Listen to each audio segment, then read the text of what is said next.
आजकाल तुम्ही कोणालाही कॉल केला की बेल वाजायच्या आधी सायबर फसवणूक बाबत जनजागृती केली जाते।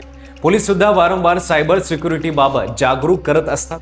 पण जर तुम्हाला कोणी सांगितलं की महाराष्ट्रातल्या 300हून अधिक पोलिसांनी स्वतःच्या घामाचे पैसे अशाच एका योजनेमध्ये गुंतवले आणि काही महिन्यातच ते सगळे पैसे गायब झाले आणि त्यावर स्वतः पोलीस सुद्धा काहीच करू शकले नाही, यावर तुमचा विश्वास बसेल का? आणि याहूनही शॉकिंग गोष्ट म्हणजे नाशिक, बीड आणि धाराशिव मधली 25हून अधिक तरुण मुलं आज म्यानमारच्या सीमेवरच्या एका गुप्त छावणीत बंदिस्त आहेत। तिथे त्यांना विजेचा शॉक देऊन आणि उपाशी ठेवून लोकांची फसवणूक करायला भाग पाडलं जात आहे। आणि या सगळ्यात मोठा योगायोग म्हणजे या दोन्ही घटना एकाच कडीने जोडलेल्या आहेत आणि तो धागा आहे क्रिप्टो करन्सी। तर नेमकं हे प्रकरण किती मोठं आहे, कायद्यात नेमका काय बदल झालाय आणि या सगळ्यांना थांबवण्यासाठी सरकारने काय पाऊल उचललं, हे सगळं आजच्या व्हिडिओच्या माध्यमातून सविस्तर पाहू। नमस्कार, मी पंकज आणि तुम्ही पाहताय कसं काय। 1999 साली महाराष्ट्र सरकारने MPID कायदा म्हणजे ठेवीदारांच्या हितसंबंधाचे संरक्षण करणारा कायदा आणला होता। या कायद्याखाली आर्थिक फसवणूक करणाऱ्यांची जमीन, गाडी, घर किंवा बँक खाती जप्त करण्याचे अमर्याद अधिकार पोलिसांना मिळतात। मात्र 25 वर्षाचा हा कायदा लिहिताना कोणालाही कल्पना नव्हती की भविष्यात पैसे रोखीव किंवा बँकेत नाही तर मोबाईल मधल्या एका डिजिटल वॉलेटमध्ये लपवले जातील। आजचे सायबर गुन्हेगार लोकांचे पैसे थेट बिटकॉइन, इथेरियम किंवा इतर क्रिप्टो करन्सीमध्ये वळवतात आणि जुन्या कायद्यात क्रिप्टोचा उल्लेखच नसल्याने पोलिसांच्या हातातून गुन्हेगार सहज निष्ठत होते। 1999 साली महाराष्ट्र सरकारने MPID कायदा म्हणजे ठेकीदारांच्या हितसंबंधाचे संरक्षण करणारा कायदा आणला होता।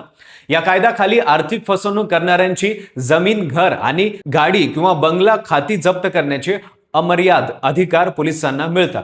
मात्र 25 वर्षापूर्वीचा हा कायदा लिहिताना कोणालाही कल्पना नव्हती की भविष्यात पैसे रोखीत किंवा बँकेत नाही तर मोबाईल मधल्या एका डिजिटल वॉलेटमध्ये लपवले जातील। आजचे सायबर गुन्हेगार लोकांचे पैसे थेट बिटकॉइन, इथेरियम किंवा इतर क्रिप्टो कॉइन्समध्ये वळवतात आणि जुन्या कायद्याला क्रिप्टोचा उल्लेखच नसल्याने पोलिसांच्या हातातून गुन्हेगार सहज निष्ठत जाते। जप्तीची कारवाई करायची म्हटलं तरी डिजिटल मालमत्ता ही कायद्याच्या व्याख्येत बसत नसल्याने पोलिसांचे हात बांधलेले असायचे। गुन्हेगार पैसे उकळून घेतल्यावर ते ताबडतोब वेगवेगळ्या क्रिप्टो वॉलेटमध्ये आणि परदेशी एक्सचेंजमध्ये वळवत असल्याचे तपास अधिकाऱ्यांना पैशाचा माग काढणंही अवघड होऊन बसायचं।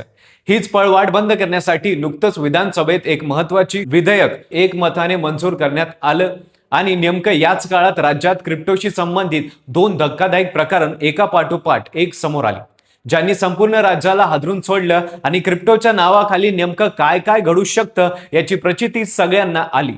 सगळ्यात आधी या नव्या कायद्याबद्दल समजून घेऊया।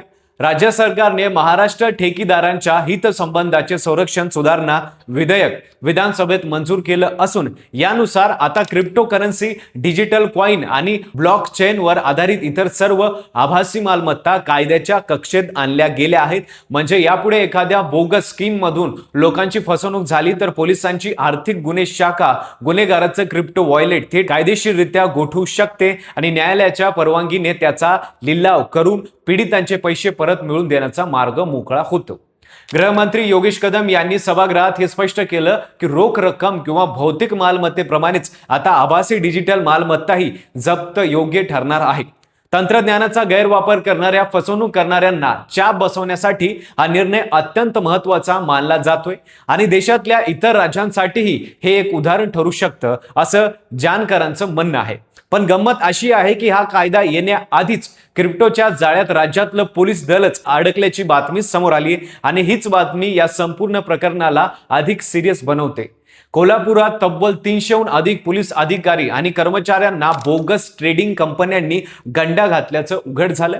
या रॅकेटने खास करून पोलिसांनाच लक्ष केलं आणि दुप्पट तिप्पट परतावा देण्याचं आमिष दाखवत क्रिप्टोमध्ये पैसे गुंतवायला भाग पाडलं।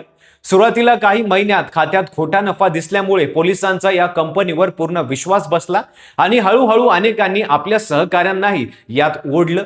सुरुवातीला 100-200 रुपयांपासून सुरू झालेली गुंतवणूक बघता बघता लाखोच्या घरात गेली। काहींनी तर PFचे पैसे काढून किंवा नातेवाईकांकडून कर्ज घेऊन मोठी रक्कम गुंतवली आणि अचानक एक दिवस ही ट्रेडिंग कंपनी आणि तिचं ॲप दोन्ही गायब झालं। ज्यांनी पैसे काढायचा प्रयत्न केला त्यांना तांत्रिक अडचणीचं कारण देत टाळाटाळ केली गेली आणि शेवटी संपूर्ण रक्कम बुडाली। फक्त कोल्हापूरच नाही तर मुंबई, पुणे, नागपूर आणि छत्रपती संभाजीनगर यासारख्या मोठ्या शहरांमध्येही असेच प्रकार समोर येत असल्याने हे रॅकेट किती मोठं आहे याचा अंदाज येतो. ज्यांच्यावर सामान्य नागरिकांच्या पैशाचं संरक्षण करण्याची जबाबदारी आहे तेच अधिकारी जर अशा जाळ्यात अडकत असतील तर सर्वसामान्य माणसाची काय अवस्था होत असेल याचा विचारच अंगावर काटा आणतो. अनेक पीडित पोलिसांनी माध्यमांसमोर आपली व्यथा मांडताना सांगितलं की सुरुवातीला ही योजना अगदी खरी वाटत होती, कारण खात्यात दाखवला जाणारा नफा प्रत्यक्षात काढताही येत होता, पण मोठी रक्कम गुंतवल्यानंतर मात्र पैसे काढण्याचे सगळे मार्ग एकाच वेळी बंद झाले आणि तेव्हाच फसवणुकीची जाणीव झाली.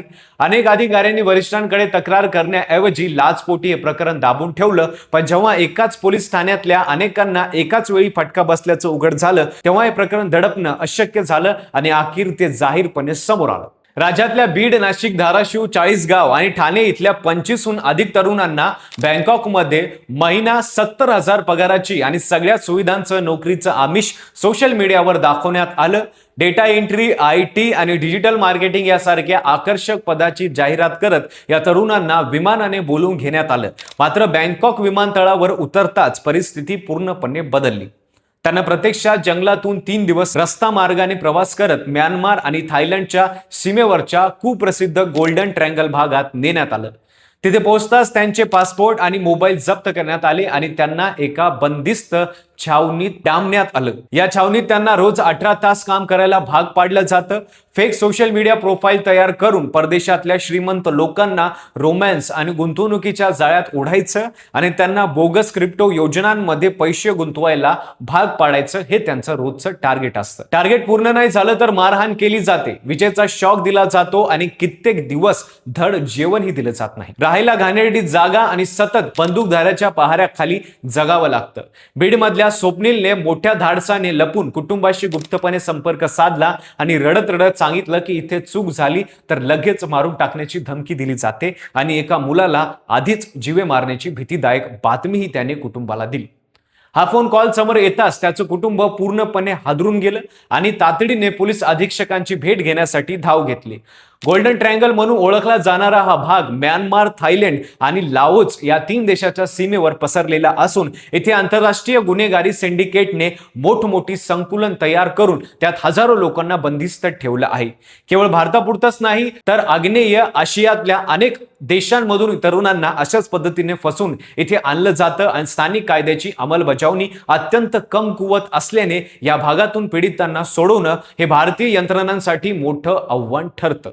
या प्रकरणाची माहिती समोर येताच बीड सायबर पोलिसांनी तातडीने गुन्हा दाखल करून तपास सुरू केला आहे. राज्य सरकार आणि केंद्रीय परराष्ट्र मंत्रालय यांच्यात सातत्याने समन्वय सुरू असून म्यानमार सरकारच्या मदतीने या तरुणांची सुटका करण्यासाठी आंतरराष्ट्रीय पातळीवर हालचाली सुरू आहेत. मात्र पुण्यात याआधी अशाच म्यानमार मधल्या छावणीतून सुटका झालेल्या 3 तरुणांनी भारतात परतल्यावर धडा शिकण्याऐवजी स्वतःच सायबर रॅकेट उभं केलं आणि एका व्यापाऱ्याची तब्बल 2 कोटी 10 लाख रुपयाची फसवणूक केल्याचं समोर आलं. पिंपरी चिंचवड पोलिसांनी या टोळीला अटक केली. यावरून एक गोष्ट स्पष्ट होती की रॅकेट इतकं खोलवर रुजलेलं आहे की त्यातून बाहेर पडलेली माणसंही पुन्हा त्याच वाटेवर ओढली जातात.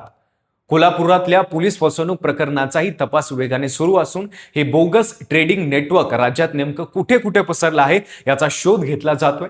दुसरीकडे नव्याने मंजूर झालेल्या MPID सुधारणा कायद्यामुळे यापुढील अशा गुन्हेगारांसाठी क्रिप्टो मालमत्ता जप्त करणं पोलिसांना सोपं जाणार आहे आणि पीडितांना त्याचे पैसे परत मिळण्याची शक्यताही वाढवणार आहे. भारतात सध्या क्रिप्टो व्यवहारांवर 30% कर आणि 1% TDS लागू आहे. तसेच प्रत्येक डिजिटल व्यवहाराची माहिती देणं बंधनकारक करण्यात आलंय. तरी देखील जास्त नफ्याच्या हवासापोटी अनेक जण अनधिकृत आणि अनियंत्रित प्लॅटफॉर्मकडे वळतात आणि शेवटी आपले कष्टाचे पैसे गमावून बसतात. यावर तज्ज्ञांच्या मते क्रिप्टो बद्दलचं अपुरं ज्ञान आणि रातोरात श्रीमंत होण्याची घाई हीच या फसवणुकीमागची खरी कारण आहे. बोगस कंपन्यांना स्वतःचं ॲप आणि बनावट कॉइन तयार करतात ज्यांचा प्रत्यक्ष बाजाराशी काहीही संबंध नसतो. स्क्रीनवर दिसणारा नफा फक्त आकडेमोड असते आणि पैसे काढण्याची वेळ येताच संपूर्ण यंत्रणा गायब होते. एका बाजूला सरकार कायदा कडक करत क्रिप्टो गुन्हेगारांना आवर घालण्याचा प्रयत्न करते तर दुसऱ्या बाजूला रातोरात श्रीमंत होण्याच्या हवासापोटी खुद पोलीसच फसवणुकीला बळी पडताय. आणि नोकरीच्या आमिषाला भुलून राज्यातील सुरक्षित तरुण मुलं परदेशात सायबर गुलाम बनतायत. या दोन्ही घटना आपल्याला एकच गोष्ट शिकवतात की कुठली योजना जर जास्तीत जास्त परताव्याचं आश्वासन देत असेल तर किंवा कुठली नोकरी जर विनाकारण जास्त पगार आणि सुविधाचं आमिष दाखवत असेल तर तिथं 100 वेळा विचार करा. सुरक्षित तरुण आणि चक्क कायद्याचं रक्षण करणारे पोलीस अधिकारीच जर अशा जाळ्यात अडकत असतील तर सामान्य माणसाने किती सावध राहायला हवं याचा अंदाज तुम्हीच लावा. पूर्ण शहानिशा केल्याशिवाय कुठलंही पाऊल उचलू नका. तुम्हाला किंवा तुमच्या ओळखीतल्या कोणाला असा अनुभव आला असेल तर आम्हाला कमेंटमध्ये नक्की सांगा. व्हिडिओ आवडला असेल तर लाईक करा. चॅनलवर नवीन असताल तर चॅनल सबस्क्राईब करायला विसरू नका आणि पाहत राहा फक्त कसं काय.